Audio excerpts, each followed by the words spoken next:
అమ్మవారికి అత్యంత ఇష్టమైన నైవేద్యం గుడాన్నం. దేవీ నవరాత్రులలో అమ్మవారికి 3వ రోజు ప్రధానంగా సమర్పించే నైవేద్యం గుడాన్నం. అలాగే గారెలు, కొబ్బరి అన్నాన్ని కూడా నైవేద్యంగా సమర్పిస్తూ ఉంటారు. మనం ఈరోజు గుడాన్నం నైవేద్యాన్ని తయారు చేసే విధానాన్ని చూద్దాం. ఈ నైవేద్యాన్ని బెల్లం అన్నం అని కూడా అంటారు. అమ్మవారికి నివేదించే ఈ గుడాన్నం చాలా సింపుల్గా స్టెప్ బై స్టెప్ ఎలా చేయాలో వివరంగా చూసేద్దాం. గుడాన్నం తయారీకి కావలసిన పదార్థాలు: బియ్యం, బెల్లం, నెయ్యి, పచ్చకర్పూరం, యాలకుల పొడి, మరింత రుచికరంగా ఉండడానికి జీడిపప్పు కూడా వేసుకోవచ్చు. ముందుగా ఒక చిన్న గ్లాస్ బియ్యం తీసుకొని గిన్నెలో వేసుకొని నీళ్లు పోసి 2 సార్లు శుభ్రంగా కడగాలి. తర్వాత నీళ్లు పోసి అరగంట సేపు బియ్యాన్ని నానబెట్టుకోవాలి. అరగంట తర్వాత నానబెట్టుకున్న బియ్యాన్ని గిన్నెలో వేసుకొని ఏ గ్లాస్ లేదా కప్పుతో బియ్యం తీసుకున్నామో అదే గ్లాస్తో 3 గ్లాసుల నీళ్లు పోసి అన్నాన్ని మెత్తగా ఉడికించాలి. కుక్కర్లో కూడా ఇదే విధంగా అన్నాన్ని ఉడికించుకోవచ్చు.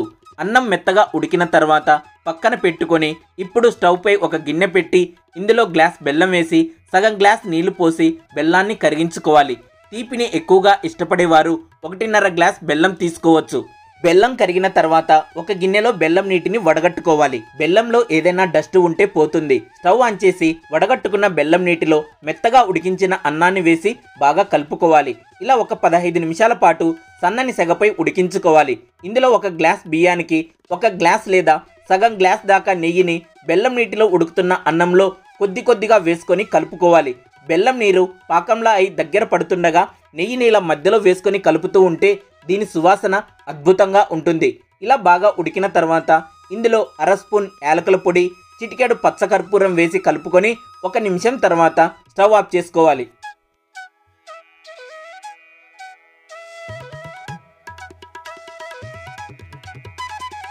ఇప్పుడు గిన్నె లేదా కడాయిలో 2 స్పూన్ల నెయ్యిని వేసుకొని కొద్దిగా జీడిపప్పు వేసి ఎర్రగా వేగనిచ్చి కిందకి దించుకోవాలి. ఈ ప్రసాదం మరింత రుచిగా ఉండటం కోసమే జీడిపప్పును వేసుకుంటున్నాం.